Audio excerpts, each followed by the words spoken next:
Boleh ya? Afwan doktor, Okey. call error. Baik. Okey. Bismillahirrahmanirrahim. Alhamdulillahirabbil alamin. Wassalatu wassalamu ala sayyidina Muhammadin wa ala alihi wa sahbihi ajma'in. Rabbin fa'na bima 'allamtana wa 'allimna ma yanfa'una warzuqna ilman yuqarribuna ilaika ya rabbal alamin.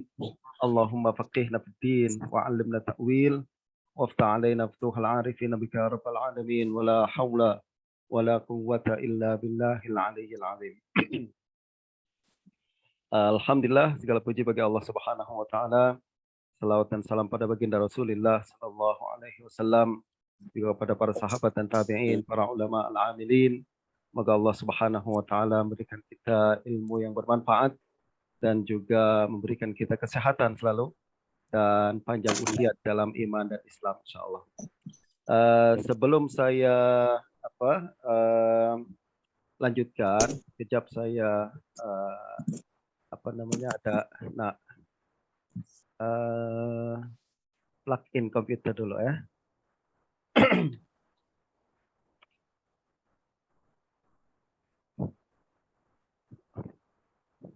Oke. Rekan-rekan sekalian rahmati Allah Subhanahu wa taala, ini adalah sesi kita yang kedua daripada daurah takhrij hadis bersama saya insyaallah. Dan sebelum tu saya ingin minta maaf terlebih dahulu karena suara saya yang agak serak-serak sikit karena baru beberapa hari yang lepas kena flu dan alhamdulillah sudah mulai agak baikan ya. Jadi alhamdulillah kita masih boleh teruskan perbincangan kita berkenaan dengan takhrij hadis. Dan selepas minggu yang lepas kita telah berbincang berkenaan dengan definisi, kemudian sedikit sebanyak berkenaan dengan sejarah takhrij, maka pada malam hari ini kita akan coba untuk masuk kepada praktikal ya. Apa yang mesti kita lakukan sekiranya kita hendak melakukan takhrij hadis. Nah, justru tajuk kita pada malam hari ini adalah takhrij step by step. Jadi saya akan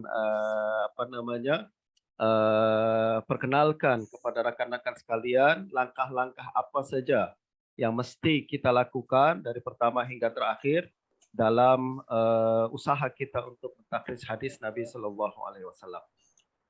Nah, secara ringkasnya, secara overview, takhrij langkah-langkah takhrij ini ada 6 langkah takhrij. Yang pertama kita akan mulakan dengan cari hadis terlebih dahulu. Yang lain rakan-rakan boleh mute. Okey. Okey, yang pertama kita akan mulakan dengan cari hadis terlebih dahulu. Lalu kemudian kita salin, kita tulis hadis tersebut. Lalu kita susun selepas kita kumpul bahan-bahan dan data-data daripada rujukan kitab-kitab hadis, maka kita akan susun dia dalam sebuah rajah yang cantik dan rapi agar dapat membantu kita untuk memahami secara umum keadaan sanad tersebut. Lalu kita lanjutkan dengan analisis, iaitu kita tafsirkan data yang telah kita kumpul ni. Kadang tuan-tuan ya, dalam ini sama langkah-langkah ini dengan semua langkah yang dilakukan oleh seorang pengkaji dalam sebuah kajian akademik ilmiah ya. Kita mulakan dengan cari data terlebih dahulu, lalu susun data, selepas tu kita kena interpret data, kita kena tafsirkan data. Sama juga takhrij pun melakukan seperti itu juga. Kita kumpul, susun, lalu kita coba interpretasi data tersebut ya. Nanti kita akan bincangkan secara lebih mendalam. Nah, selepas kita pahami dan kita tafsirkan data dengan tepat, maka kita letakkan hukum. Sama ada hadis tersebut sahih, hasan ataupun dhaif. Lah, selepas tu baru kita tulis rumusan ataupun laporan ilmiah. Kalau kita buat tesis kan, selepas kita tafsirkan, kita analisis, maka kita tulis tesis kita sebagai sebuah laporan ilmiah. Begitu juga takhrij, akhirnya adalah kita akan tulis sebuah laporan ilmiah yang menjelaskan dapatan dari sebuah kajian yang kita lakukan tersebut. Ini 6 langkah takhrij yang saya cadangkan bagi sesiapa yang hendak melakukan takhrij. Mari kita tengok satu persatu penjelasan daripada langkah-langkah tersebut. Yang pertama, proses yang pertama adalah kita mencari hadis di dalam sumber-sumber dalam kitab-kitab sumber hadis ya. Jadi kalau kita ada satu hadis yang hendak kita takhrij, maka seorang penyelidik wajib mencari hadis yang akan ditakhrij tersebut dalam semua kitab-kitab sumber yang tersedia. Saya berikan penekanan semua ya. Semua kitab, tak boleh kita pilih-pilih kitab. Saya nak cari sumber ni dalam Sahih Bukhari saja, tak boleh. Saya nak hadkan pada kutub sittah saja, tak boleh. Atau saya nak hadkan dengan kutub tis'ah sahaja, tak boleh.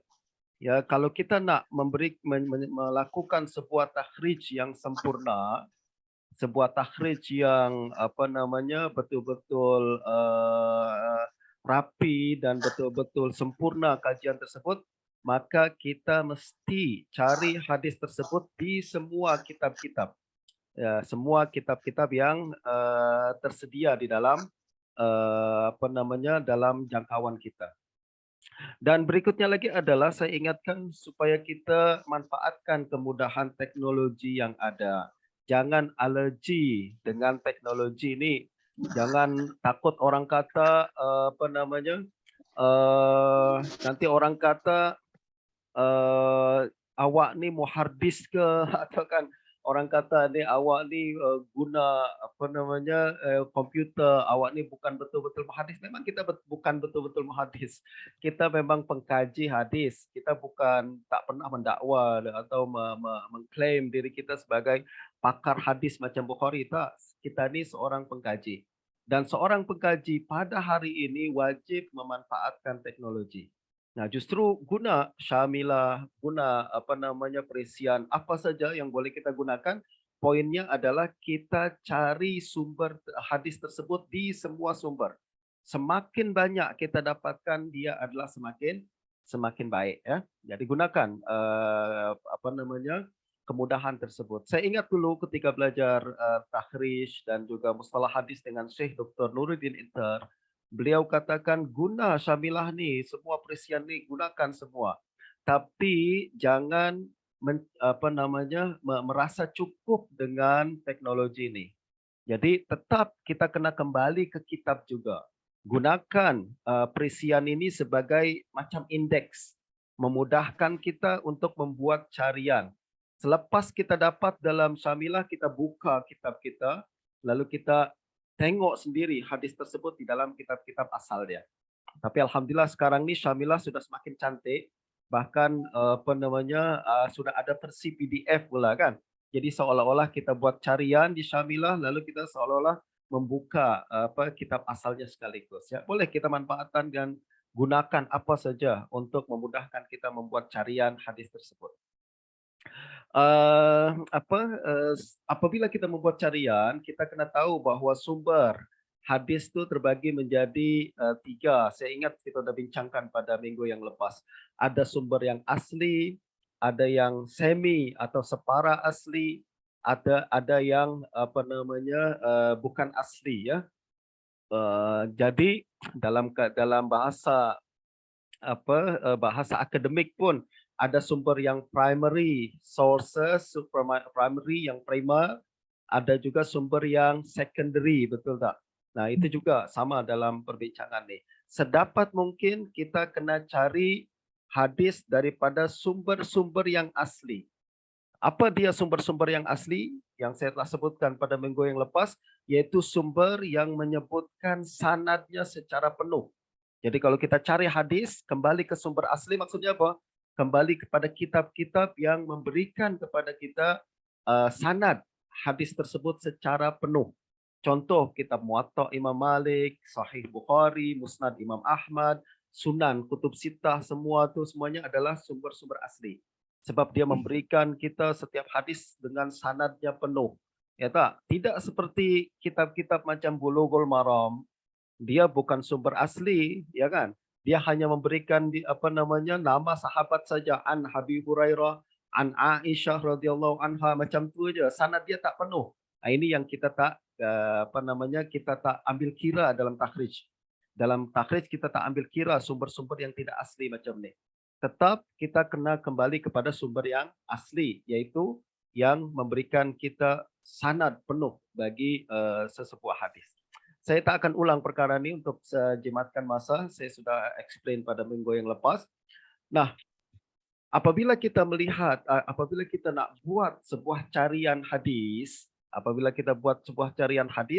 maka kita kena kreatif. Ya, jadi ada beberapa cara yang kita boleh gunakan untuk mencari hadis tersebut. Sama ada kita ambil kira awal perkataan hadis misalkan. Hadis ni misalkan mengatakan an Hafsah radhiyallahu anha annaha qalat qala Rasulullah sallallahu alaihi wasallam man lam yubayyitis siyam qabla al-fajri fala siyama lahu. Misalkan ini adalah hadis yang kita nak takhrij. Maka ada beberapa pilihan di sini. Sama ada kita manfaatkan awal perkataan hadis man lam yubayyit, kita cari dengan kalimat man lam yubayyit. Itu kita boleh kembali kepada kitab-kitab atraf. Sebab kitab atraf adalah disusun mengikut awal-awal kalimat dalam hadis. Boleh juga kita cari dengan mengikut nama sahabat. Sahabatnya kita sudah dapat Hafsah radhiyallahu anha. Kita pergi ke kitab-kitab musnad, sebab kitab musnad disusun mengikut nama-nama sahabat Nabi. Atau kita boleh cari mengikut topik. Hadis ni berbincang tentang puasa. Kita bukalah kitab-kitab sunan atau kitab sahih. Sebab kitab sunan ni disusun mengikut topik-topik hukum, ya kan? Kita cari ada tak hadis tu dalam kitab-kitab sunan dan seterusnya. Zaman sekarang kalau kita gunakan syamilah, kita pilih kata kunci tertentu, kan, yang di dalam hadis untuk kita letak dalam bahas dalam search kita boleh guna kalimat yubayyitis siyam misalkan, atau kita boleh letak qoblal fajri, atau kita letak fala siyama. Misalkan kita boleh gunakan apa-apa saja, yang penting adalah kita boleh dapatkan sumber hadis tersebut di dalam kitab-kitab sumber rujukan asal. Jadi tuan-tuan pada zaman sekarang sangat-sangat mudah. Kita boleh gunakan engine dan kita boleh gunakan sama ada internet, kita gunakan perisian tertentu untuk memudahkan kita mencari sumber hadis tersebut. Ada beberapa peringatan yang saya nak sampaikan pada tuan-tuan. Pertama, dalam menghimpun sanad hadis, jadi usaha kita tengah cari, kan, kita nak himpun sanad hadis ni.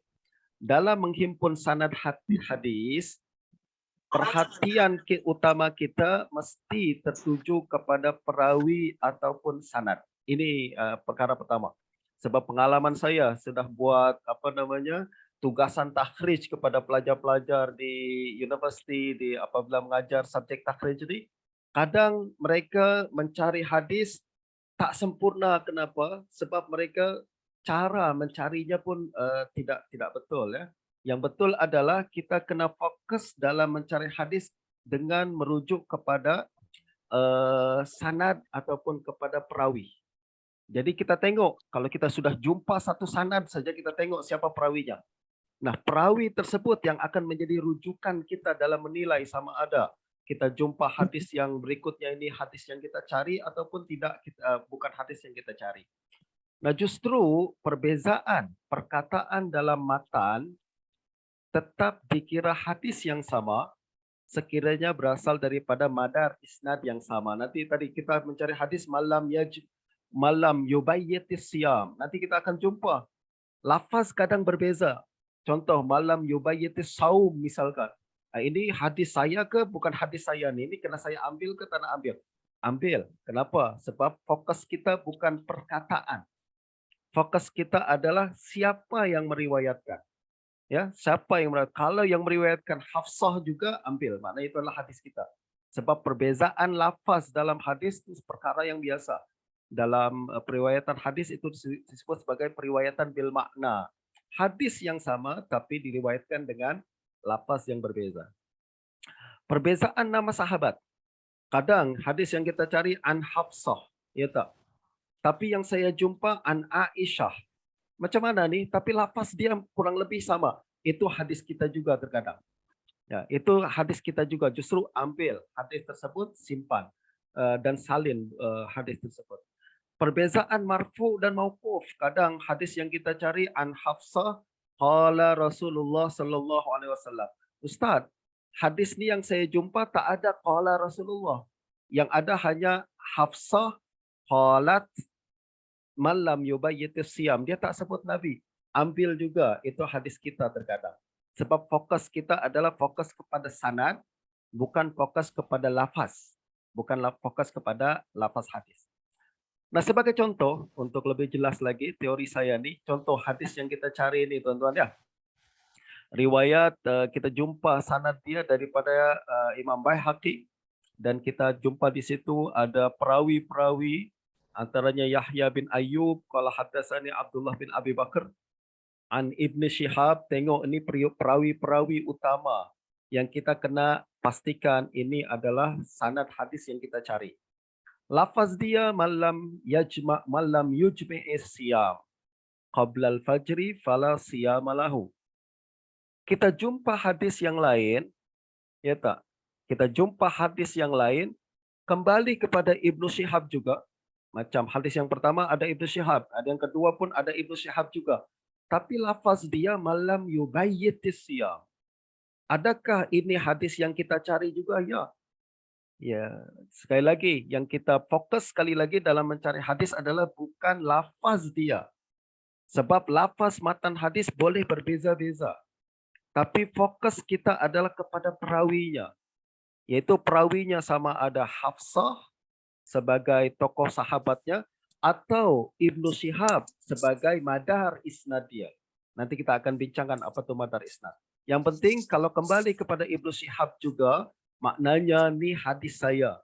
Cuma beza lafaz sikit saja. Ini kita kumpul, kita tulis. Lalu ada hadis yang lain kita jumpa apa? Ustaz, lafaz dia kurang lebih sama, yaitu malam yubayyitis siyam. Tapi sahabat dia berasal daripada Aisyah. Yang kita cari ini an Hafsah. Ini hadis saya juga ke bukan?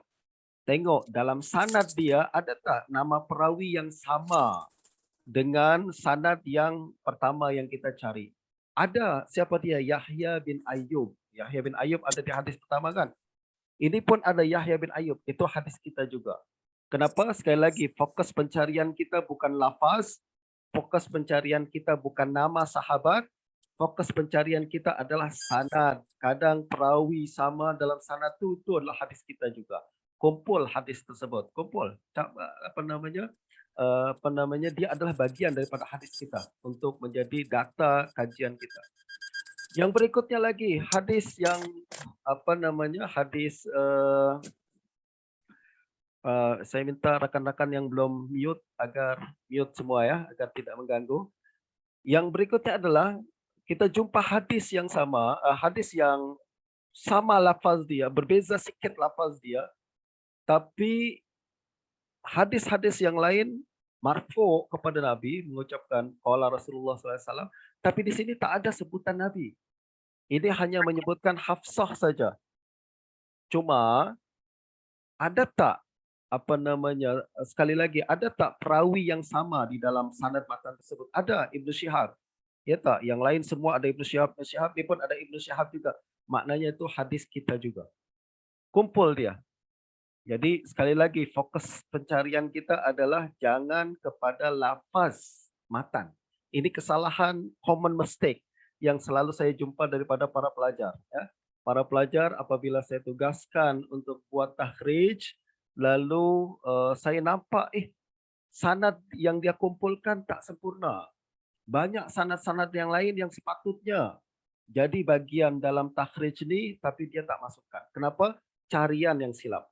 Dia fokus kepada lafaz matan hadis, dia fokus kepada nama sahabat saja, padahal sekali lagi kembali kepada sanad. Kalau ada nama perawi yang sama, sekali lagi nama perawi yang sama ada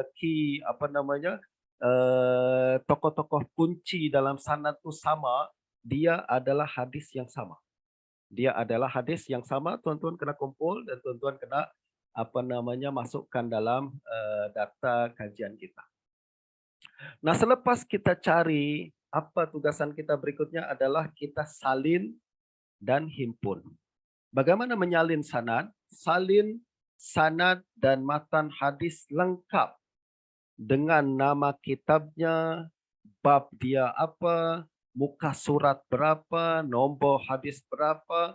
Kalau ada ulasan daripada penulis kitab, misalkan Imam Tirmizi mengatakan qala hadisun hasan, atau Imam Bazar mengatakan hadisun hasan, dan lain, ada komen apa, tulis ya. Ini mesti kita kalau kita dalam proses pengumpulan data ini sempurna, maka insya Allah langkah berikutnya pun sempurna.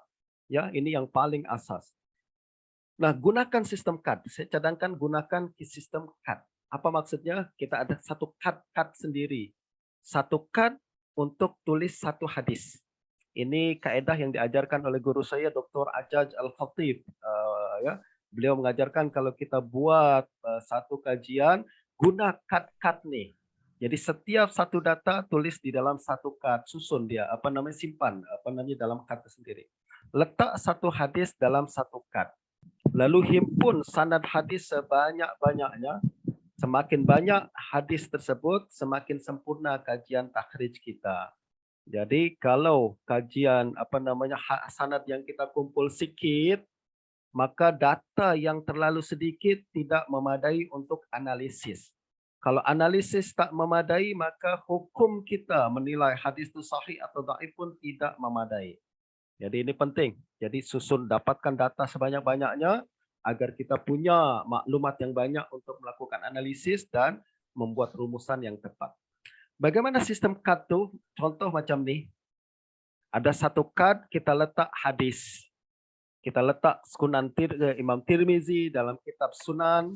Kalau boleh letak juga bab apa, letak number hadis 1890, dan kemudian apalagi sanad penuh kita tulis, haddatsana Qutaibah, qala haddatsana Lais, tulis semua sanad. Jangan tinggalkan sedikit pun. Lalu di akhir qala Abu Isa, itu adalah ucapan Imam Tirmizi, tulis juga, jangan tinggal. Tulis, dia adalah satu komen yang sangat penting. Kita simpan dan kita tulis dalam CAD kita. Jadi satu CAD, satu hadis. Satu CAD, satu hadis. Ini sistem yang saya cadangkan untuk tuan-tuan buat.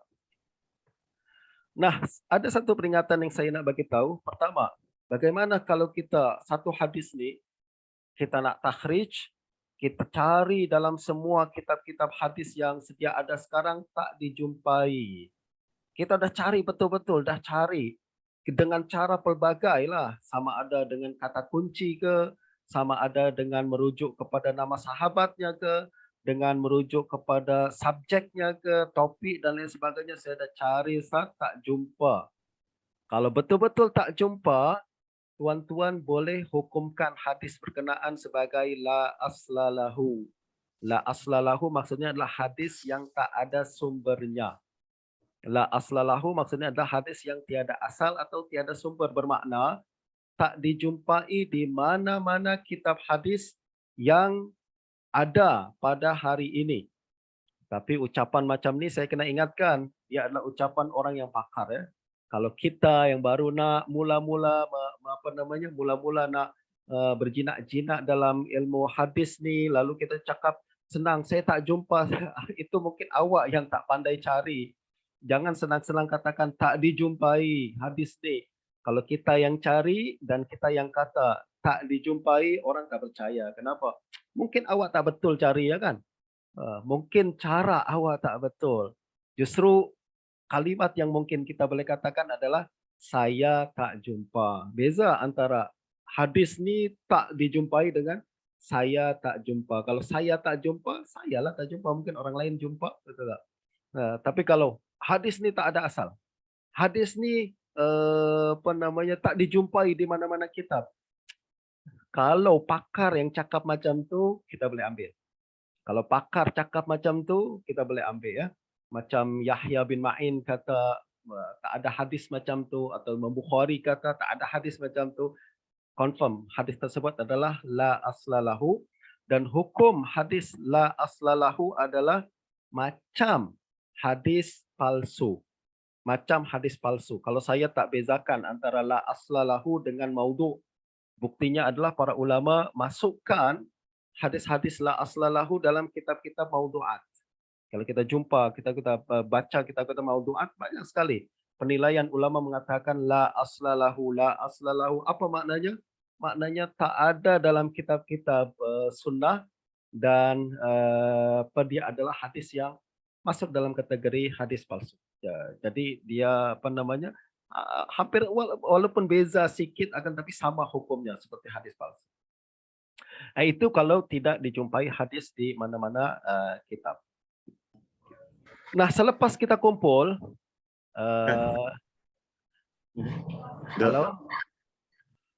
selepas kita kumpul hadis tersebut, minta maaf rekan-rekan sekalian ya, kalau ada persoalan bolehlah untuk dicadangkan pada akhir majlis kita nanti. Saya akan berikan masa dalam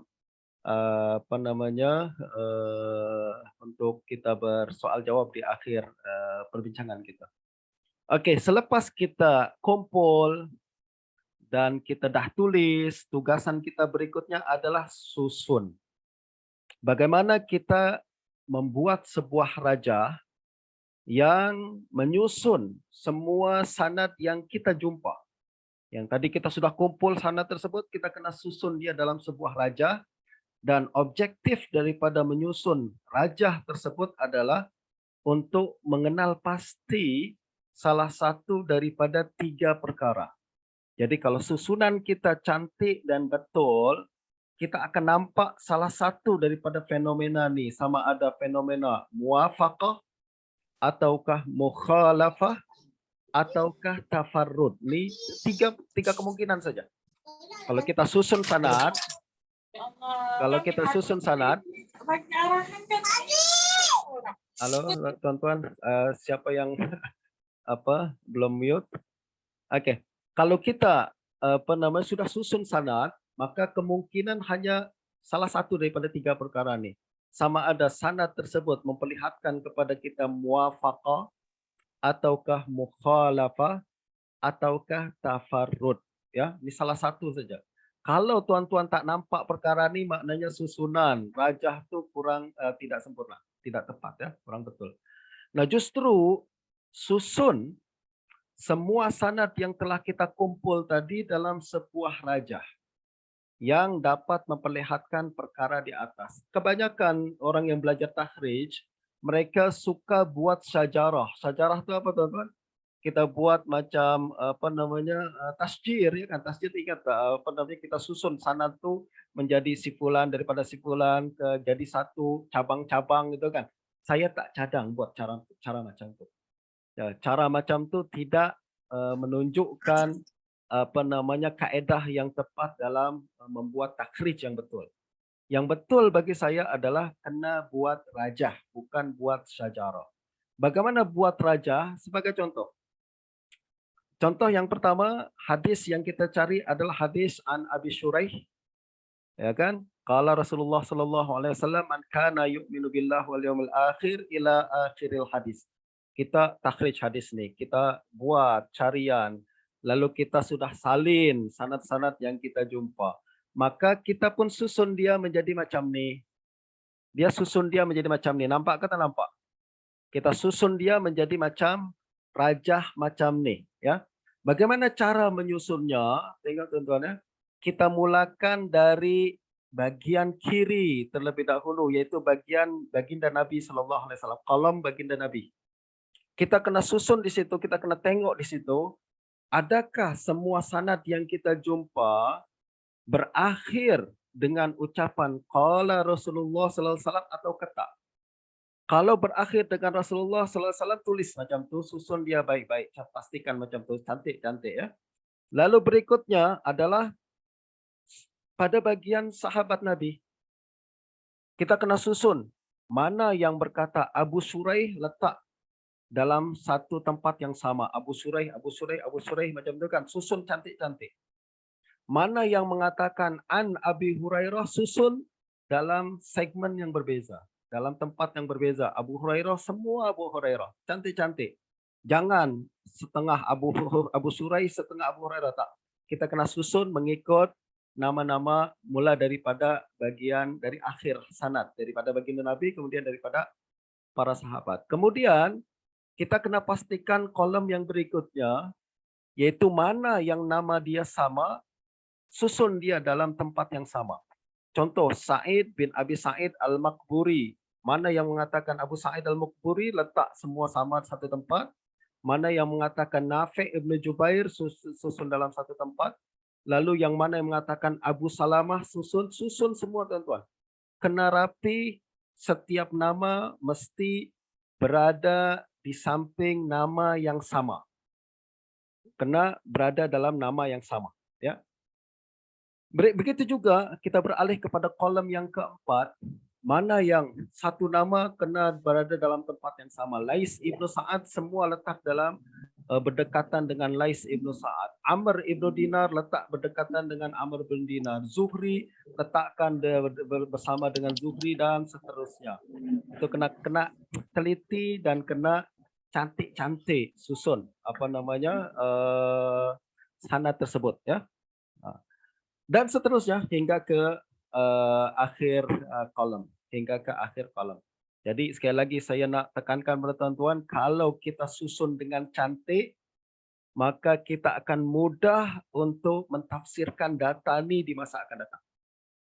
Kita akan mudah tafsiran. Tapi kalau susunan kita tak cantik, kita tak akan boleh melanjutkan takhrij dengan tepat. Ya. Jadi sekali lagi perkara ini perlukan kita latihan banyak-banyak. Saya cadangkanlah tuan-tuan, lepas daurah kita nih malam hari ini, tuan-tuan pilihlah satu hadis, ya kan, apply dan coba laksanakan secara praktikal apa yang saya sebutkan pada malam hari ini. Pertama cari, lalu salin, lalu susun macam ni dan hingga ke langkah yang berikutnya. Kena dibuat latihan agar kita terbiasa menyusun sanad. Nah, saya ingatkan pada tuan-tuan, kejayaan dalam menyusun rajah sanad menentukan kejayaan takhrij, betul. Jadi langkah ni selalu berkelanjutan satu sama lain. Kalau kita dari langkah pertama cari hadis pun sudah gagal, maka kita tak akan boleh melangkah kepada langkah berikutnya. Jadi selepas cari, susun, salin dan susun kena rapi. Jadi kejayaan menyusun rajah sanad menentukan kejayaan takhrij kita. Rajah sanad yang tersusun dengan tepat dan rapi dapat membantu pengkaji untuk mentafsirkan kondisi dan status sanad hadis dengan tepat. Ya, kalau kita susun sanad tadi macam tadi rapi, cantik, kita boleh tafsirkan sanad nih. Dan untuk makluman tuan-tuan ni adalah langkah akademik, ya. Langkah akademik macam tu. Kalau kita kumpul data, biasanya kalau kita buat satu kajian lapangan atau apa, kita kumpul data dulu, lepas tu kita tafsirkan data tu kan, kita analisiskan data tersebut. Sama takhrij pun macam tu juga. Kita kumpul sanad, lepas tu kita tafsir atau kita analisis dengan baik. Dan cara menganalisis dengan baik mesti rajah tersebut disusun dengan baik dan rapi terlebih dahulu. Kemahiran dalam mentafsir kondisi dan status sanad hadis memerlukan asas ilmu mustalah hadis yang memadai. Dan ini nanti saya akan jelaskan apa. Kalau kita sudah susun sanad, kita akan tafsirkan dia. Bagaimana kita tafsirkan dia? Kita kena basic ilmu mustalah hadis ada pada diri kita. Nanti saya akan coba praktikkan secara secara simpel tuan-tuan, pelan-pelan. Kalau saya ingat minggu depan pun kita masih berbincang berkenaan dengan perkara ini. Nah, sekarang sebagai contoh, bagaimana kita mentafsirkan rajah sanad yang tadi kita dah buat? Apa dia? Nih, sanad saya tunjukkan semula kepada tuan-tuan. Hadis berkenaan la yu'minu ahadukum hatta man kana yu'minu billah wal yaumil akhir falyukrim dhaifahu hingga akhir hadis itu kan. Yang tadi kita takhrij daripada Abu Shuraih. Okey. Saya sudah cari hadis ni daripada kitab-kitab hadis saya sudah susun hadis tersebut, sanad hadis tersebut dengan cantik macam ni, kira-kira bagaimana kita nak mentafsirkan atau kita membuat analisis berkenaan dengan data yang ada di depan mata kita ni. Bagaimana kita nak tafsirkan data tersebut? Sekali lagi, kita kena punya basic ilmu mustalah hadis yang memadai ya. Saya mudahkan kepada tuan-tuan, apabila kita nampak sanad macam ni, lalu kita punya framework pemikiran mustalah hadis yang baik, maka yang berlaku adalah penafsiran sebagaimana berikut. Yang pertama, kita akan tafsirkan bahawa madar hadis Abu Shuraih yang tengah kita takhrij ini kembali kepada Sa'id Al-Maqburi. Kenapa? Tengok tuan-tuan, semua sanad kebanyakannya bermuara kepada Sa'id bin Abi Sa'id Al-Maqburi. Betul tak?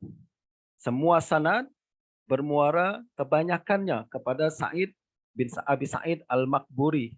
Ingat tuan-tuan ya, takhrij hadis yang kita takhrij adalah dari Abu Shuraih. Itu adalah hadis utama kita. Justru ini yang kita menjadi fokus fokus pandangan kita. Justru hadis Abu Shuraih berkenaan dengan perkara ini, madar isnad dia yang paling masyhur adalah kembali kepada Sa'id bin Abi Sa'id Al-Maqburi an Abi Shuraih anin Nabi sallallahu alaihi wasallam. Lalu hadis Nafi' Ibnu Jubair dia adalah mutaba'ah bagi riwayat Sa'id bin Abi Sa'id Al-Maqburi. Saya ingat semalam ada yang tanya apa yang maksud dengan mutaba'ah, ya tak? Mutaba'ah tuan-tuan adalah sokongan sokongan riwayat yang menguatkan riwayat madar isnad tersebut. Kalau kita katakan tadi madar isnadnya Sa'id Al-Maqburi, kita jumpa riwayat Nafi' Ibnu Jubair macam riwayat Sa'id Al-Maqburi, maka kita katakan Nafi' Ibnu Jubair ini menyokong riwayat daripada Sa'id Al-Maqburi. That's why sokongan tu kita sebut sebagai mutaba'ah. Sokongan yang kembali kepada sahabat Nabi yang sama. Itu disebut sebagai mutaba'ah. Sa'id Al-Maqburi meriwayatkan daripada Abu Shuraih. Nafi' Ibnu Jubair juga meriwayatkan daripada Abu Shuraih dengan lafaz yang sama, dengan bentuk yang sama. Kita katakan ini sebagai mutaba'ah. Dan mutaba'ah ini adalah begitu sempurna, that's why disebut sebagai mutaba'ah tamah. Mutaba'ah tamah. Okey. Itu tuan-tuan kalau nak lebih mendalam lagi boleh baca kitab mustalah berkenaan perkara ini. Soalan berikutnya adalah, okey, itu hadis daripada Abu Shuraih. Tapi saya jumpa juga hadis daripada Abu Hurairah. Kita nak namakan apa hadis Abu Hurairah yang meriwayatkan lafaz yang sama juga daripada baginda Nabi sallallahu alaihi wasallam juga. Maka kita katakan, kita tafsirkan riwayat Abu Hurairah sebagai syahid. Sokongan juga. Sokongan juga. Ya, syahid, tapi sokongan dia adalah kembali kepada sahabat yang berbeza, ya kan? Sahabat yang pertama Abu Shuraih, sahabat yang kedua adalah Abu Hurairah. Nah, sahabat Nabi yang berbeza, sokongan, akan tapi sokongan ini kita bukan namakan dia sebagai mutaba'ah, akan tapi dia adalah sebagai syahid. Ya. Nah, ini tafsiran kita ketika kita melihat matan sanad seperti ini. Dan tuan-tuan, kalau kita nampak hadis-hadis sanad-sanad macam ni semua cantik-cantik belaka, betul tak? Tak ada percanggahan riwayat. Apabila mereka mengatakan Abu Shuraih, semua kata Abu Shuraih. Apabila mereka mengatakan Abu Hurairah, mereka kata Abu Hurairah. Semua tak ada percanggahan riwayat. Ini yang kita sebut sebagai muwafaqah. Muwafaqah secara bahasa, secara mudahnya adalah muwafaqah adalah di mana satu riwayat saling sokong menyokong. Atau dia adalah satu bentuk konsistensi. Seorang ramai perawi meriwayatkan perkara yang sama. Itu kita sebut sebagai muwafaqah. Saling sokong menyokong dalam bentuk mutaba'ah dan syahid. Kita sebut dia sebagai muwafaqah ya. Dan muwafaqah nih dia adalah pertanda awal sebuah sanad tersebut berstatus sahih. Jadi kalau kita jumpa sebuah hadis dan kita nampak muwafaqah nampak macam ni, tuan-tuan boleh kata kemungkinan besar hadis ni adalah hadis sahih. Sebab dia adalah tanda hadis sahih, tuan-tuan, konsisten. Ingat ya, tanda hadis sahih adalah konsisten. Di mana setiap perawi saling sokong menyokong dalam bentuk mutaba'ah ataupun dalam bentuk syahid. Itu disebut sebagai tanda hadis yang sahih. Nah, dalam kes muwafaqah senanglah kerja kita. Apa yang mesti kita lakukan selepas ni adalah kita kena memeriksa status perawi, ya tak? Status perawi dia siqah ke tak siqah. Adakah kita kena kaji dan periksa semua perawi-perawi yang tersebut di dalam sanad hadis tersebut? Tak, sebenarnya tak. Tak semua sanad perawi hadis yang disebutkan dalam sanad itu kita kena kaji. Yang ada hanya perawi yang kita sebut sebagai madar isnad ke atas. Jadi nanti kita akan cek pada perbahasan minggu keempat insya-Allah kita akan kaji perbahasan berkenaan dengan bagaimana menilai perawi. Adakah kita kena cek semua perawi dalam sanad tak? Kita hanya cek perawi madar isnad ke atas sahaja. Ya, sebab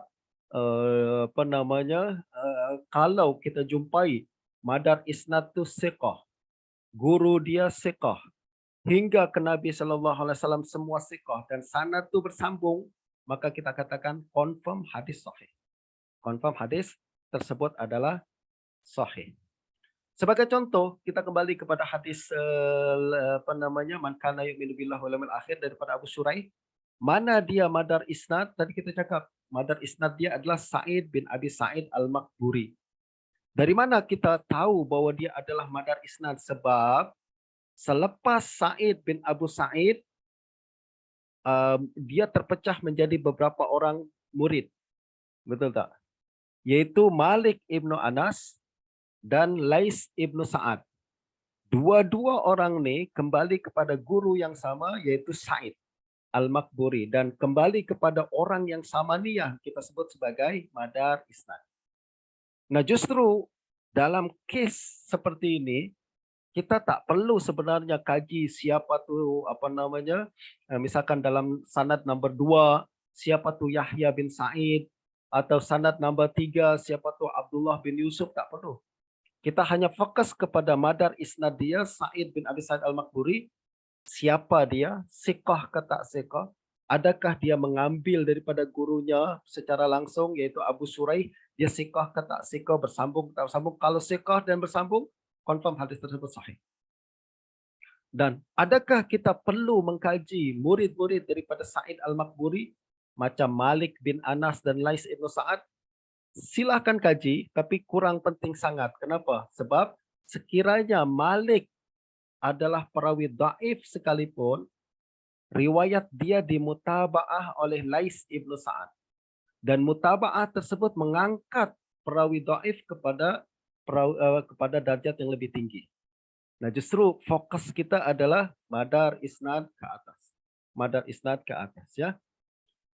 Nah, begitu juga apabila kita beralih kepada sanad berikutnya, yaitu riwayat daripada Amr ibnu Dinar. Dia adalah madar isnad. Kenapa? Sebab selepas Amr bin Dinar, kolom yang di bawah dia terpecah menjadi berapa orang? 3 orang, betul tak? Pertama Zakaria bin Ishaq, Sufyan. 2 orang, Zakaria bin Ishaq dan Sufyan. Ini maknanya 2 orang ni sudah terpecah. Kembali kepada orang yang sama yaitu Amr bin Dinar. Bermakna Amr bin Dinar ni yang menjadi madar isnad. Amr bin Dinar, Nafi' bin Jubair, Abu Shuraih. Ini yang kita kena kaji. Siapa? Adakah dia siqah atau tak? Nafi' bin Jubair, adakah dia siqah atau tak? Adakah Amr bin Dinar pernah berjumpa dengan Nafi' bin Jubair atau tak? Berikut juga kita beralih kepada berikutnya. Adakah Nafi' bin Jubair pernah berjumpa dengan Abu Shuraih atau tak? Itu yang akan kita analisis. dalam perbahasan yang akan datang. Jadi kalau sekali lagi, kalau bentuk sanad tersebut adalah muwafaqah, kerja kita senang. Kerja kita senang. Hanya fokus kepada madar isnad ke atas, itu yang akan kita kaji siapa mereka, adakah status dia macam mana, adakah bersambung atau tak bersambung. Lepas tu kita boleh hukum sama ada hadis tersebut sahih ataupun tidak sahih. Kerja kita sangat senang kalau kita sudah dapatkan bentuk muwafaqah yang macam ni. Nah, tapi masalahnya tuan-tuan, tidak semua sanad hadis menampilkan muwafaqah. Ada juga bentuk yang lain. Sebagai contoh, hadis yang kedua yang kita kaji ini daripada Hafsah, kembali lagi hadis Hafsah, anin Nabi sallallahu alaihi wasallam annahu qala man lam yajma'is siyam ma'al fajri fala siyama lahu. Coba kita takhrij hadis ni. Kembali, apa yang kita buat untuk mentakhrij hadis ni? Cari hadis tersebut dalam kitab-kitab asal, dalam kitab-kitab sumber. Selepas kita cari, kita salin sanad-sanad itu kan. Yang berikutnya kita susun. Saya sudah buatkan untuk tuan-tuan susunan sanad hadis untuk susunan bagi hadis tersebut ya. Ini secara ringkasnya macam ni.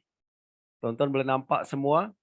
Adakah berlaku muwafaqah di sini? Ternyata tak, ya tak. Kalau tadi hadis yang pertama tu dalam kolom A, kolom yang bagian baginda Nabi itu semua Rasulullah SAW dari awal sampai akhir. Betul tak?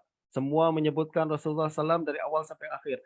Tapi hadis ni di kolom A itu tuan-tuan, ada yang mengatakan Rasulullah, ada yang tak menyebut nama Rasulullah. Maknanya ada yang meriwayatkan hadis ni marfu', ada yang meriwayatkan hadis ni mauquf. Betul tak? Lalu ada yang mengatakan sahabatnya Aisyah, ada yang mengatakan Hafsah. Betul tak? Ya, sanad nombor 1 yang paling atas menyebut Aisyah. Sanad yang berikutnya semua menyebutkan Hafsah. Maknanya tak muwafaqah. Fenomena macam ni kita sebut sebagai mukhalafah.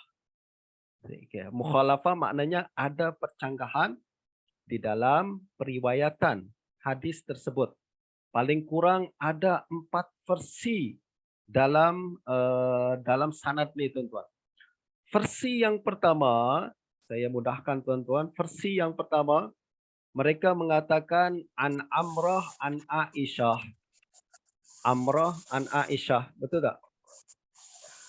Nah, versi yang kedua mengatakan Hafsah an Rasulullah sallallahu alaihi wasallam.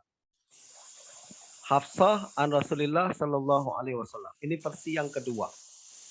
Berbeza dengan versi yang pertama.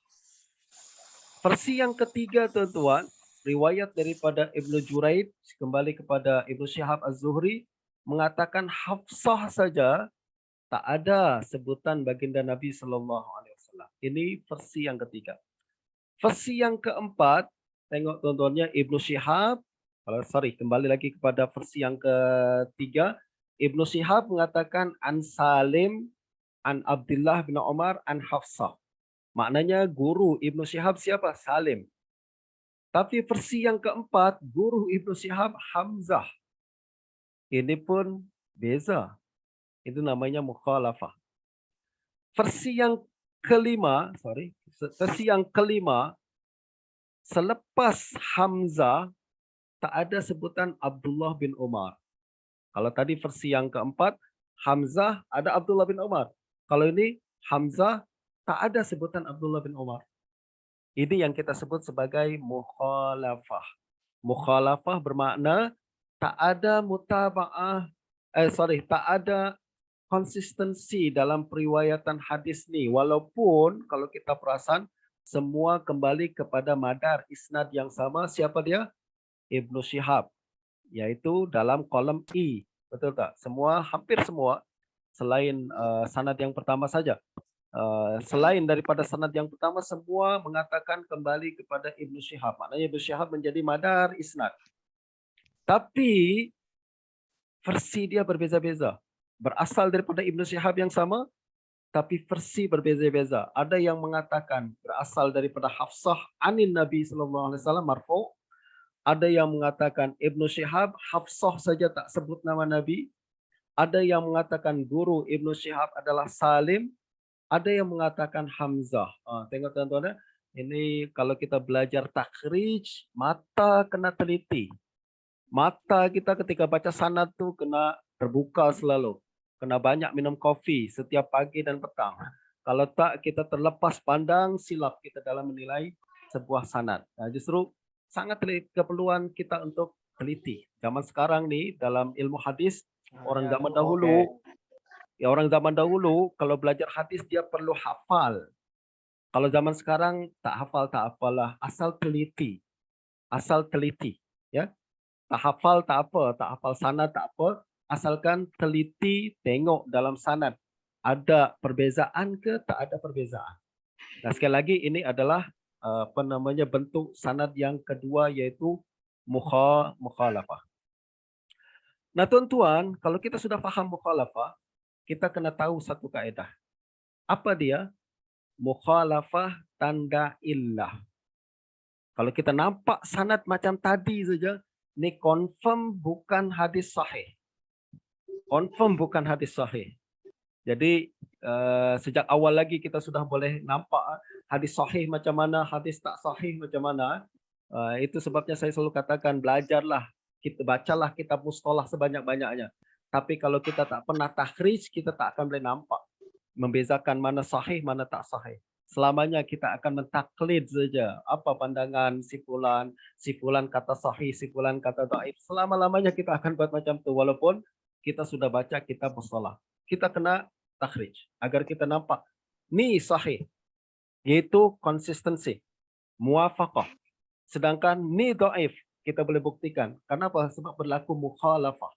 Pertembungan riwayat yang tidak menunjukkan bahwa hadis ini dihafal dengan baik oleh para perawinya. Nah, percanggahan yang berlaku dalam sanad, tadi kita ada 5 versi itu. Apabila kita jumpa bentuk fenomena macam ni, percanggahan yang berlaku macam tadi wajib ditarjih salah satunya. Jadi ada 5 versi yang kita sebutkan tadi, kita kena tarjih salah satunya, mana yang betul daripada Ibnu Syihab, daripada madar isnad. Sebenarnya Ibnu Syihab cakap apa? Itu yang kita kena pastikan. Dalam ilmu hadis tak ada istilah mungkin Ibnu Syihab meriwayatkan keempat-empat versi macam tu. Tak ada istilah macam tu, tuan-tuan. Kita tak ada kompromi macam tu. Kalau dalam fiqh adalah mungkin ada yang kata, ulama kata hadis hukum ni haram, yang kata yang lain halal, lalu kita kata mungkin makruh saja. Tak, dalam hadis tak boleh macam tu. Hadis adalah fakta sejarah. Jadi fakta sejarah adalah persoalan sama ada berlaku tak berlaku, 2 kemungkinan saja. Ibnu Syihab cakap apa? 1 saja. Tak ada kemungkinan mungkin dia cakap macam ni, mungkin tak ada kemungkinan macam tu. Nah, ini salah satu kaedah asas tuan-tuan kena ambil daripada saya, iaitu dalam perbincangan ilmu takhrij, ilal, tak ada istilah mungkin macam tu. Ada 4 versi, kena tarjih salah satunya mana yang betul. Nah, justru analisis perawi yang akan kita lakukan dalam kes macam ni berkaitan, ditujukan kepada siapa? Tujukan kepada semua perawi yang terlibat dalam percanggahan untuk menentukan siapa yang perlu ditarjih. Jadi kita kena tarjih siapa perawi yang betul untuk kita menangkan pandangannya. Siapa nih pihak-pihak yang terlibat tu? Mereka adalah perawi-perawi yang menjadi murid bagi madar isnad. Penting maknanya kita kena ketahui dulu siapa madar isnad, siapa murid-muridnya, kita timbang nanti murid-murid tersebut siapa yang paling sekoh untuk kita menangkan atau kita tarjihkan versi dia. Selepas tu baru kita kaji, kalau kita sudah tarjih salah satunya baru kita kaji madar isnad. Siapa, sikoh atau tak sikoh, guru dia siapa, bersambung atau tak bersambung, macam yang kita buat dalam perbahasan sebelum ini. Jangan bimbang tuan-tuannya, ini saya hanya baru baru perkenalan saja. Minggu depan kita akan ulang semula perkara ini. Sebab minggu depan kita akan berbincang berkenaan dengan analisis mukhalafah dan tafarud kan. Kita akan ulang semula. Tapi saya hanya perkenalkan sedikit dulu sebelum kita masuk dalam perbahasan yang lebih dalam lagi minggu hadapan. Nah, tadi saya telah katakan kalau berlaku mukhalafah kita kena tarjih salah satu. Dan tarjih tersebut melibatkan perawi-perawi yang terlibat dalam perjangkahan riwayat. Mereka adalah murid-murid daripada Madarul Isnad. Betul tak? Sebagai contoh saya nak mudahkan. Tadi, sebagai contoh kita tengok di sini. Ada seorang perawi yang menjadi Madar Isnad, yaitu Yahya bin Ayyub. Yahya bin Ayyub. Ada perbezaan antara murid-murid beliau. Hadis nombor 1 mengatakan, yaitu berasal daripada Mufaddal bin Fadalah. Mufaddal bin Fadalah versi dia adalah Yahya bin Ayyub bagi tahu saya bahwa guru dia Yahya bin Sa'id meriwayatkan daripada Amrah, daripada Aisyah, daripada Nabi SAW. Itu versi Mufaddal bin Fadalah. Murid Yahya bin Ayyub yang lain yaitu Lais Ibnu Sa'ad berkata, yang saya dengar daripada Yahya bin Ayyub tak macam tu. Yang saya dengar daripada Yahya bin Ayyub, dia kata guru dia adalah Abdullah bin Abu Bakar. Yang meriwayatkan hadis ni daripada Ibnu Syihab. Yang meriwayatkan hadis ni daripada Salim, daripada Abdullah bin Umar, daripada Hafsah, daripada Rasulullah. Beza tak versi antara dua orang murid Yahya bin Ayyub? Ini menunjukkan bahwa Yahya bin Ayyub menjadi madar isnad dalam perkara ini. Murid-murid dia yang khilaf. Bercanggah pandangan mereka satu sama lain apabila meriwayatkan daripada Yahya bin Ayyub. Okey. Ashab, sanad yang ketiga, Ashab berkata, antara dua orang ni, Mufaddal bin Fadalah dengan Lais, saya sokong Lais. Versi yang saya dengar daripada Yahya bin Ayyub macam yang disebutkan oleh Lais. Justru kita boleh mengatakan Ashab adalah mutaba'ah untuk Lais. Sebab dia menyokong ucapan Lais Ibnu Sa'ad dalam periwayatan hadis ni daripada Yahya bin Ayyub. Betul tak? Dan kita katakan Ashab mutaba'ah bagi Lais. Begitu juga Ibnu Wahab. Dia kata saya dengar Yahya bin Ayyub plus Ibn Lahi'ah menyebutkan hadis ni sama seperti Lais. Maknanya dia pun mutaba'ah bagi Lais. Ya kan? Begitu juga hadis yang berikutnya daripada Ibn Wahab juga. Tuan-tuan, dalam perkara ni sekali lagi madar isnad adalah Yahya bin Ayyub. Khilaf berlaku antara murid-murid Yahya bin Ayyub, antara Mufaddal bin Fadalah, Lais, Ashab dan Ibn Wahab. Kalau tuan-tuan diserahkan untuk mentarjih pandangan atau versi siapa yang perlu ditarjih, tuan-tuan pilih mana? Kalau saya akan katakan kita pilih yang paling ramai. Versi yang ramai itulah yang betul. Ya tak? Versi yang seorang tu yang silap.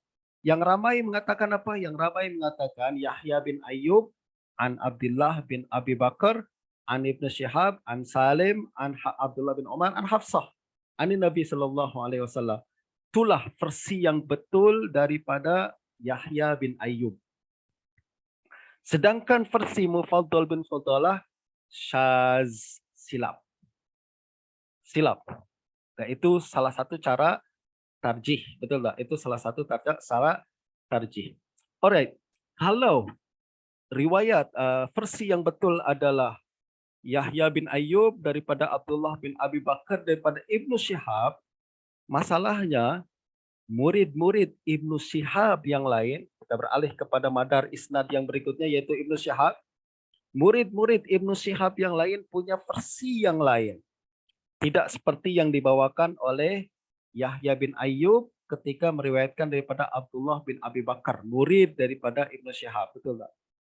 Kenapa Abdullah bin Abi Bakar mengatakan hadis ini berakhir kepada Hafsah daripada Nabi?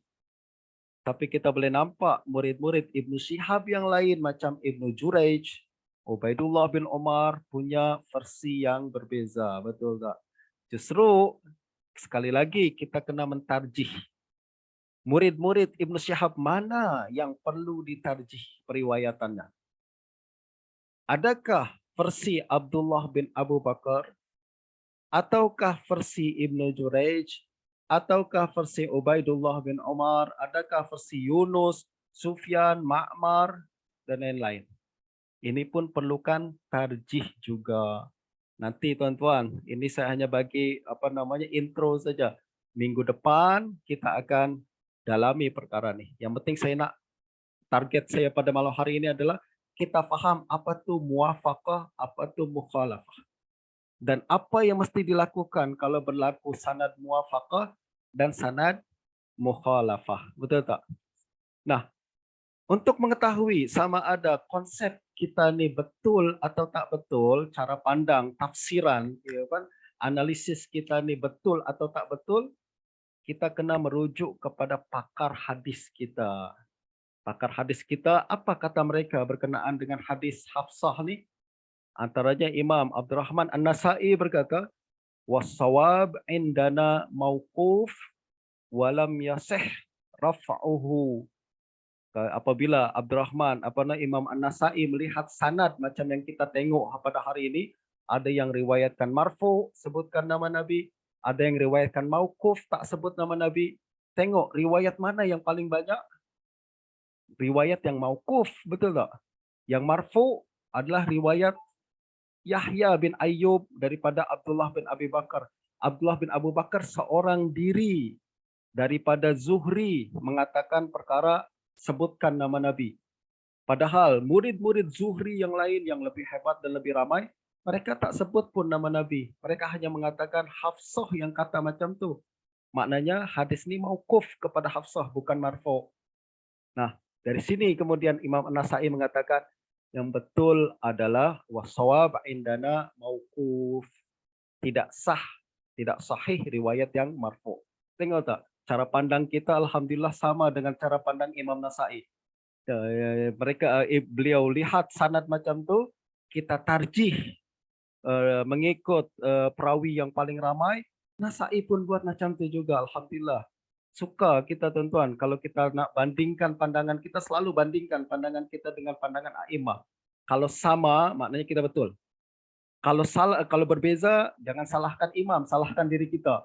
Orang zaman sekarang terbalik, kalau pandangan dia beza dengan pandangan a'imah, dia katakan imam tersebut silap. Saya yang betul, itu maghrur tuan-tuan ya. Itu orang tertipu. Yang betul adalah kita bandingkan pandangan kita dengan pandangan a'imah. Kalau pandangan kita sama, alhamdulillah. Kalau pandangan kita beza, imam kata ke kanan, kita kata ke kiri, kita yang salah, imam yang betul. Jangan salahkan imam pula. Ya. Nah, alhamdulillah pandangan kita sama. Imam An-Nasai melihat perbezaan antara mauquf dan marfu, beliau katakan mauquf yang betul. Kita faham memang pun macam tu. Mauquf yang betul. Kenapa? Sebab kebanyakan murid-murid Zuhri kata mauquf. Hanya satu orang saja yang katakan dia marfu, betul tak? Confirm. Riwayat yang banyak itulah yang kita kenangkan. Berikutnya Imam Al-Bukhari apabila ditanya perkara ini pun beliau menjawab an Salim an abihi an Hafsah anin Nabi sallallahu alaihi wasallam khata' wa huwa hadisun fihi ittirab. Apa kata Imam Bukhari? Hadis ni muttarib. Apa makna muttarib? Versi terlalu banyak. Tak macam versi muwafaqah tadi. Versi satu saja, semua sama. Dari sahabat Nabi kepada Nabi sallallahu alaihi wasallam. Ini versi terlalu banyak sampai 5 versi. Itulah yang dimaksud dengan hadis muttarib. Hadis yang tidak konsisten. Berlaku banyak percanggahan antara perawi dalam menetapkan versi hadis tersebut. Alhamdulillah pandangan kita dengan Bukhari pun sama. Betul tak? Dan ini yang menunjukkan bahwa manhaj kita ni manhaj yang betul, yaitu selari dengan manhaj huffaz seperti Bukhari dan Imam An-Nasai. Berikutnya terakhir tuan-tuan, sedikit lagi Mas Rahim sudah terlajak. Ada satu lagi fenomena yang kita sebut sebagai tafarrud. Tadi muwafaqah, sekarang mukhalafah dan sekarang tafarrud. Contoh hadis daripada Sayyidina Abdullah bin Umar radhiyallahu anhu, Rasulullah sallallahu alaihi wasallam bersabda, "Idza kadzaba al-'abdu kazbatan taba'adal malak anhu masirata mil min natni ma ja'a bihi." Apabila seorang manusia berdusta satu pendustaan, maka malaikat menjauh sejauh 1 mil karena terlalu busuknya mulut pada perkataan yang kita keluar daripada mulut orang tersebut. Apabila kita lakukan takhrij, kita cari hadis tersebut daripada sumber-sumber asalnya, lalu kita kumpul, lalu kita susun dalam rajah, kita dapati tuan-tuan semua pattern dia sama saja. Yaitu kembali kepada madar isnad yang sama, yaitu Abdurrahim bin Harun Al-Ghassani yang meriwayatkan daripada Abdul Aziz Ibn Abi Rawan, daripada Nafi, daripada Ibn Umar, daripada Rasulullah sallallahu alaihi wasallam. Nampak macam muwafaqah, ya. Dia muwafaqah. Masalahnya hadis ni kembali kepada orang yang sama saja, yaitu Abdurrahim bin Harun Al-Ghassani. Kita tak jumpa mutaba'ah bagi riwayat ni. Tak ada sanad lain yang sokong periwayatan Abdurrahim daripada Abdul Aziz. Kalau tadi kan kita riwayat Abu Shuraih itu kan, ada Sa'id Al-Maqburi an Abi Shuraih. Kita jumpa mutaba'ah Nafi' Ibn Jubair an Abi Shuraih. Itu sedap lah tuh. Maknanya ada sokongan. Sekiranya Sa'id silap, kita katakan tak silap, ada sokongan daripada rakan dia yang bernama Nafi' Ibn Jubair. Masalahnya hadis Abdurrahim ni, seluruh kitab sunnah yang kita kumpul, kita tak jumpa mutaba'ah bagi dia. Hanya dia seorang meriwayatkan daripada Abdul Aziz bin Abi Rawat, which menimbulkan persoalan bagi kita. Abdul Aziz ni siapa dia? Kita buka kitab rijal, ternyata dia seorang ulama yang masyhur, ulama tabi'in yang masyhur. Murid dia berlambak di Mekah. Kalau murid berlambak, kenapa cuma satu orang saja yang riwayatkan hadis ni daripada dia? Suspicious. Sangat mencurigakan. Biasanya orang yang murid dia ramai, mestilah ramai juga yang meriwayatkan hadis itu daripada dia. Tapi murid dia ramai, hanya satu orang yang riwayatkan, ini yang kita sebut sebagai tafarrud, dan dia melahirkan persoalan. Betul ke tak ada Abdurrahim ni? Jangan-jangan dia silap pula. Kalau dia silap, siapa yang boleh membuktikan bahwa dia tak silap? Untuk membuktikan dia tak silap, mesti ada mutaba'ah. Tak ada mutaba'ah. Karena tak ada mutaba'ah, kita katakan dia telah bertafarrud dalam perkara ni. Soalan kita terima ke mutafarrudnya atau tak? Tuan-tuan, saya bagi bocoran lah. Sebenarnya bahasan minggu depan. Tafarrud tu hanya diterima daripada best student saja. Pelajar yang terbaik dalam kelas. Dia bertafarrud, kita terima. Tapi kalau pelajar yang average, yang biasa-biasa, apalagi pelajar yang dhaif, dia bertafarrud daripada seorang guru, kena reject. Kita hukumkan sebagai hadis yang lemah. Tapi itu analisis kita pada minggu depan lah. Tapi sekarang macam ni, kita pahami dulu apa yang dimaksud dengan tafarrud. Nah, tengok apa ucapan Imam At-Tirmizi. Hadza hadisun hasanun jayyid gharib. La na'rifuhu illa min hadzal wajh. Tafarrada bihi Abdurrahim ibn Harun. Tengok, Imam Tirmizi sendiri notify kepada kita hadis ni bertafarrud dan gharib. Imam At-Tabarani sama seperti Imam Nasai, Imam Tirmizi, dia mengatakan lam yarwihi an Nafi' illa Ibnu Abi Rawad tafarrada bihi Abdurrahim. Maknanya para ulama mengatakan tafarrud berlaku pada Abdurrahim. Hanya Abdurrahim yang meriwayatkan hadis ini daripada Abdul Aziz Ibnu Abi Rawad. Nah, kes ini kita sebut sebagai tafarrud. Tafarrud adalah ketiadaan sokongan sama sekali bagi periwayatan seorang perawi daripada gurunya. Jadi macam tadi Abdurrahim daripada Abdul Aziz bin Abi Rawad, tak ada orang lain yang sokong dia, tak ada mutaba'ah, hanya dia seorang. Nah, itu kita sebut sebagai tafarrud. Kes tafarrud tuan-tuan, tidak boleh kita yang tetapkan. Tak boleh kita katakan walaupun kita sudah kumpul semua sanad lalu kita katakan fulan tafarrud, tak boleh. Yang boleh mengatakan berlaku tafarrud dalam sanad hanya imam ahli hadis mutaqaddimin sahaja. Seperti Imam Tirmizi dalam Sunan, tadi ucapan Imam Tirmizi kita telah bawakan, Imam Abu Bakar Al-Bazzar, Imam At-Tabarani, Imam Daruqutni, mereka yang punya hak sebab mereka adalah mujtahid mutlak dalam hadis. Kalau mereka katakan si fulan bertafarrud, kita terima. Tapi kalau kita mengatakan si fulan bertafarrud, tak diterima. Kenapa? Sebab kita belum menghimpun semua sanad. Mereka sudah simpun semua sanad. Tapi kita belum. Tapi Ustaz, saya sudah kumpul nih, bertahun-tahun saya sudah kumpul.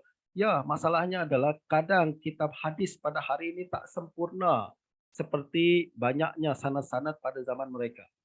Jadi mereka yang sudah punya semua sanad, baru mereka katakan tafarrud, kita terima sebab mereka adalah mujtahid mutlak. Jadi dalam perbahasan tafarrud ini kita kena taklid mutaqaddimin. Mereka kata tafarrud, mereka kata tak tafarrud, tak tafarrud. Istilah yang digunakan dalam tafarrud sama ada tafarrada bihi fulan atau hadis gharib, gharib pun tafarrud juga, atau lam yarwihi illa fulan, macam tadi ucapan Imam At-Tirmizi ya. Jadi ini adalah istilah-istilah yang menunjukkan dia bertafarrud. Nah, selepas kita mengetahui sekali lagi apa itu muwafaqah, mukhalafah dan tafarrud, kita tak boleh menganalisis perkara ini melainkan kita punya kemahiran dalam ilmu mustalah hadis. Dan justru dalam perkara ini akan ada istilah-istilah tertentu yang akan kita gunakan seperti syaz, seperti munkar dan ma'ruf, seperti muttarib, seperti ziyadah siqah, mazid fi muttasil asanid. Semua ini berkaitan dengan mukhalafah dan tafarrud. InsyaAllah pada minggu hadapan saya akan coba explain satu persatu dalam perkara ini. Dan yang terakhir tuan-tuan, selepas kita sudah susun, kita sudah analisis, lalu kita beri hukum sama ada sahih ataupun dhaif, kita tulis laporan takhrij. Laporan takhrij secara ringkasnya ada 3 saja, sama ada takhrij yang mukhtasar ringkas, dia tak banyak ulasan, dia hanya sebutkan hadis ini diriwayatkan oleh si fulan, sahih atau dhaif gitu aja. Nah, ini seperti mana yang berlaku dalam takhrij Iraqi bagi kitab Ihya. Dia adalah takhrij yang sangat ringkas. Ada juga takhrij yang agak luas sedikit, tapi tak sempurna. Dia hanya menjelaskan tak terlalu panjang, tak terlalu ringkas.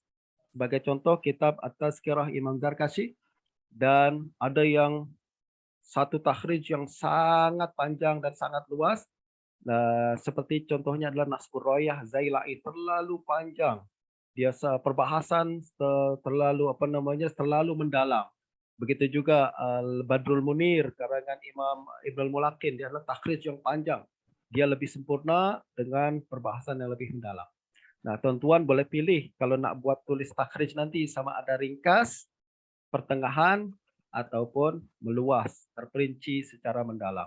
Itu adalah 3 bentuk takhrij yang dibenarkan, dan tuan-tuan boleh rujuk kitab-kitab ini untuk menilai contoh-contoh takhrij yang ringkas, takhrij yang pertengahan, dan yang panjang nih ya. Cobalah ada masa nanti tengok kitab Mughni Al-Iraqi, ataupun Nasbur Royah Zailai, ataupun kitab Tazkirah Imam Az-Zarkashi. Saya rasa itu saja perbincangan kita pada malam hari ini. Mudah-mudahan tidak terlalu berat dan boleh dipahami dengan baik. Jangan bimbang, kita akan ulang semula atau kita akan lebih mendalami lagi perbahasan berkenaan dengan mukhalafah dan tafarrud ni pada minggu hadapan insya-Allah dengan contoh-contoh yang lain yang dapat menjelaskan kepada kita lebih baik lagi insya-Allah.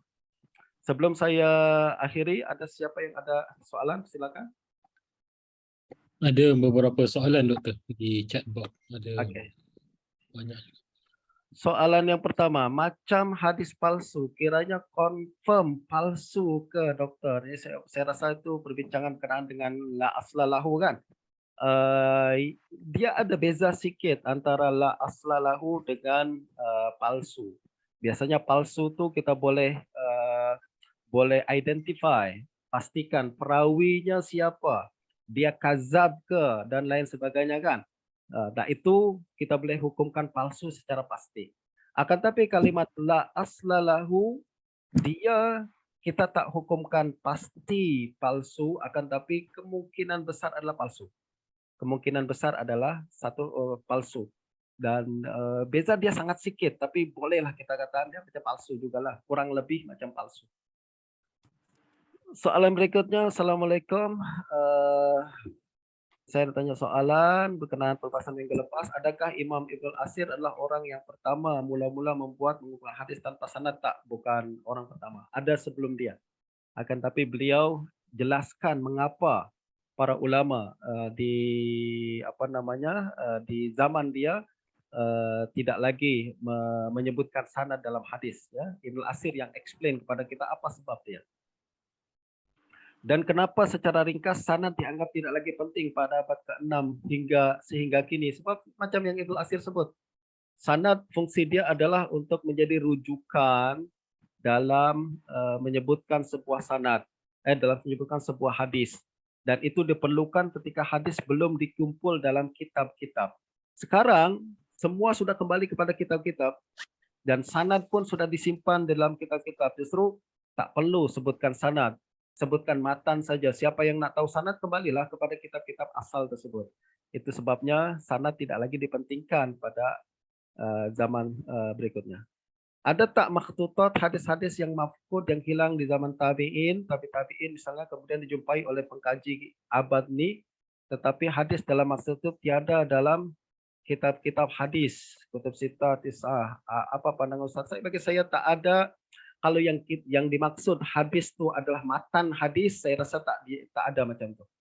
Matan hadis yang berasal betul-betul daripada baginda Nabi, semua sudah disimpan dengan rapi oleh para ulama dan tak ada satu pun yang hilang.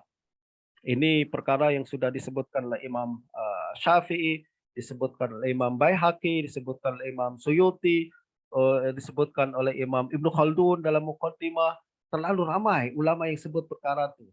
Jadi matan hadis Nabi yang betul daripada Nabi tak mungkin hilang. Sudah dihimpun dalam kitab.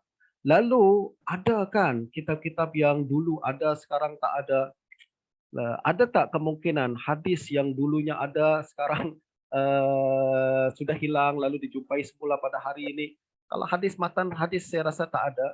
Mungkin sanad dia, turuk hadis mungkin ya. Dulu turuk ni belum dijumpai, torik dia, sanad dia. Ya, tapi matan tak sebab dia masuk dalam jaminan Allah Subhanahu wa taala, inna nahnu nazzalna dzikra wa inna lahu lahafiz. Kaidah takhrij yang bagaimana yang sesuai di peringkat master dalam takhrij hadis? Adakah takhrij yang ringkas, sederhana, muasa? Bagi saya master ni mesti tak boleh ringkas. Itu yang pertama, tak boleh ringkas. Ringkas sangat tak sesuai untuk kajian master. Paling kurang adalah pertengahan. Kalau boleh secara muasa lagi cantik. Lagi cantik. Yang keempat, boleh doktor berikan contoh takhrij mutasahil yang bertentangan dengan manhajul hadis dan bagaimana contoh-contoh takhrij yang bagus? Adakah bila kita takhrij itu kena ada sanad, matan, nombor hadis, bab, hukum perawi, stat hadis? Saya cadangkan untuk tuan-tuan baca kitab Al-Badrul Munir karangan Imam Ibnu Mulakin. Dia adalah contoh takhrij yang muasa' dan sempurna. Begitu juga Nasbur Raya, muasa' dan sempurna. Tapi itu cara mereka ya. Di zaman mereka tak ada number hadis macam mana. Zaman sekarang ada sebutan hadis ni bab apa, kitab apa. kemudian nombor hadis itu lebih baik. Sebab sekali lagi cara kita pada zaman sekarang lebih sesuai dengan cara yang diperlukan pada hari ini, yaitu lebih cantik lah dengan cara yang disebutkan macam tu. Soalan, adakah boleh ditakhrij hadis maudhu atau dhaif bagi tujuan mengetahui dari sudut apa yang membuatnya hadis dhaif? Boleh. Boleh takhrij hadis maudhu, boleh takhrij hadis dhaif. Tujuan kita untuk mengetahui sebab kelemahan ataupun kepalsuan hadis tersebut. Assalamualaikum. Apa kekurangan syajarah, doktor? Kekurangan syajarah adalah kalau syajarah ni hanya boleh kita buat kalau sanad tersebut muwafaqah. Muwafaqah kita boleh buat syajarah. Tapi kalau mukhalafah, coba buat syajarah. Kalau contoh tadi saya sudah bawakan hadis daripada hadis puasa daripada Hafsah kan. Dia adalah contoh sanad yang mukhalafah. Banyak perbezaan versi. Saya minta sesiapa yang hadir pada hari ini, sila buat syajarah untuk sanad hadis tersebut bagaimana. Dia tak boleh dibuat syajarah untuk sanad yang maklul. Hanya sanad yang sahih saja boleh dibuat syajarah. Begitu juga sanad yang tafarud boleh buat. Tapi yang mukhalafah tak boleh buat secara syajarah. Justru itu kekurangan syajarah. Yang paling bagus adalah buat rajah macam yang saya cadangkan pada malam hari ini. Assalamualaikum. Dari contoh kedua ni, artinya kita boleh faham dalam satu hadis madarnya boleh jadi lebih daripada satu berdasarkan peringkat perawi. Ibn Syihab adalah madar pertama dan Yahya bin Ayyub adalah madar kedua. Saya tak kata dia madar dia dua, madar tetap satu. Cuma sudut pandang kita yang berbeza. Apabila kita nak cari siapa yang silap dalam periwayatan Yahya bin Ayyub, maka Yahya bin Ayyub menjadi madar isnad. Ya, kalau kita nak cari siapa yang silap dalam periwayatan Yahya bin Ayyub, sebab kita nampak ada mukhalafah antara murid-murid Yahya bin Ayyub. So, Yahya bin Ayyub menjadi madar isnad. Kita kaji murid-murid dia siapa yang melakukan kesilapan. Betul, itu yang pertama. Yang kedua, apabila kita nak kaji siapa yang silap dalam murid-murid Zuhri, maka Zuhri menjadi madar isnad. Murid-muridnya yang akan kita buat kajian. Saya tak katakan dua ni menjadi dua madar isnad, akan tapi terpulang kepada sudut pandang kita. Fokus kita nak cari siapa yang silap ni. Fokus kita nak tahqiq mana satu. Adakah tahqiq riwayat Yahya bin Ayyub ataupun tahqiq riwayat Zuhri. Ini yang menjadi perbincangan.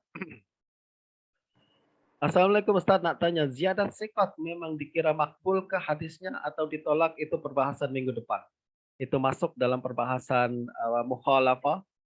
Ada yang bawa riwayat tambahan, ada yang tak bawa tambahan. Itu akan menjadi perbahasan siapa yang perlu ditarjih. Dia macam tafarud juga. Ada tafarud yang kita terima, ada tafarud yang kita reject. Tadi saya katakan apa kan? Saya sudah bagi bocoran. Apa dia? Tafarud yang diterima hanya dari pelajar best student sahaja. Tidak sekedar dia siqah lalu kita terima, tak.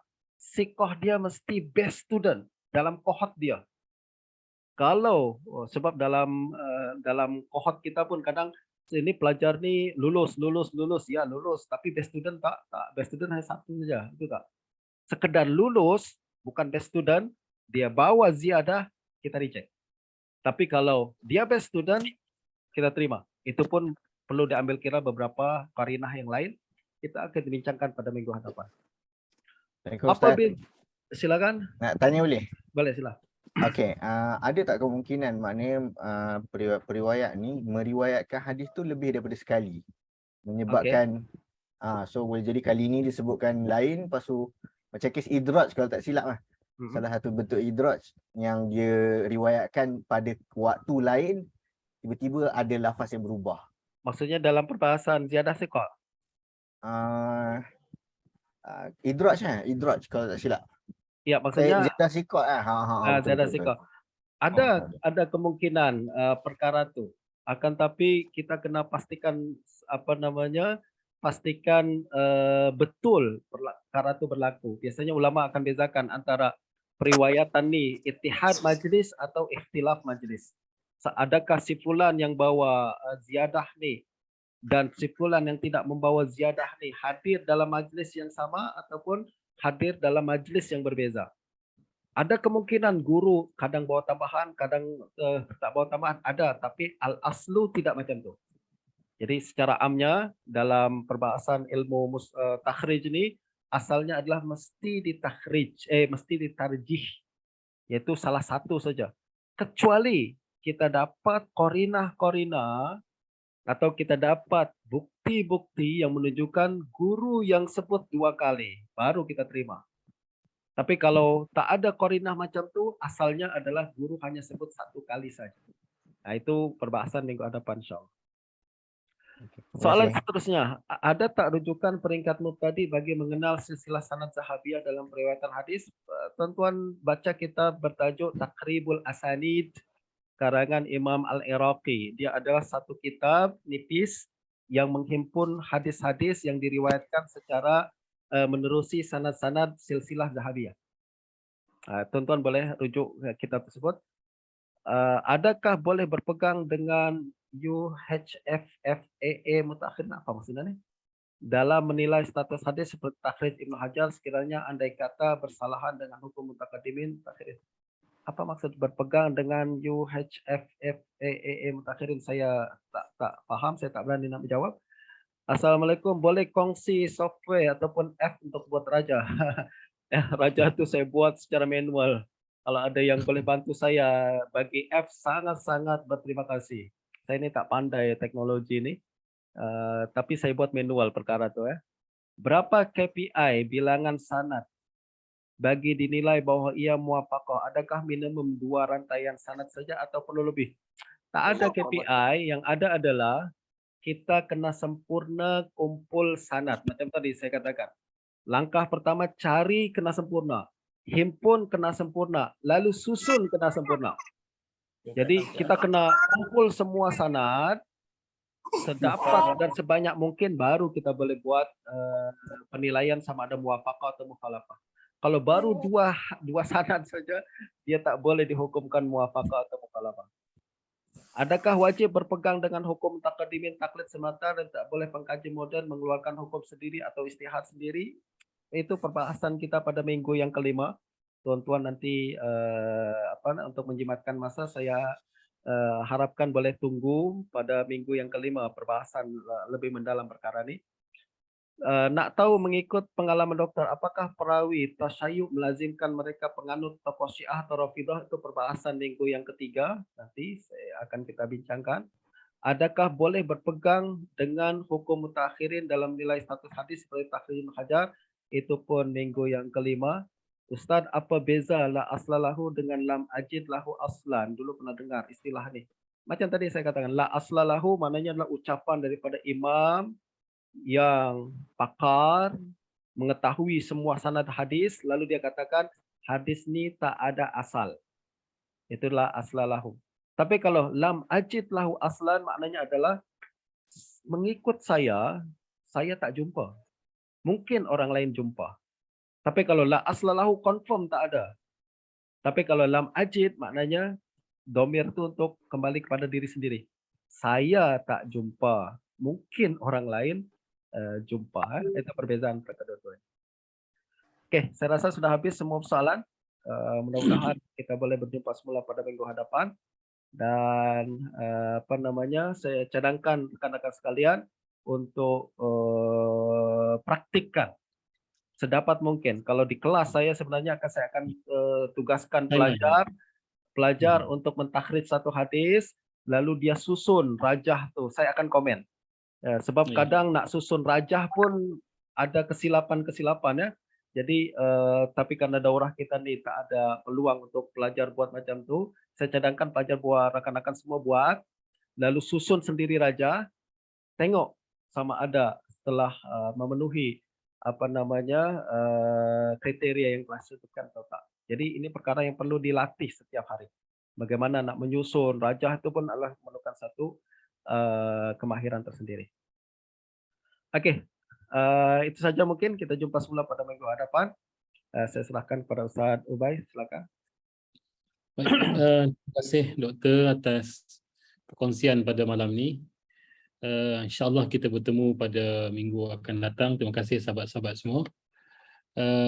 InsyaAllah Doktor nanti saya akan dapatkan rakaman untuk record pada malam ini. Baik, jadi kita di sini sahaja sahabat-sahabat sekalian. Terima kasih semua dan kita berjumpa lagi pada minggu hadapan insyaAllah.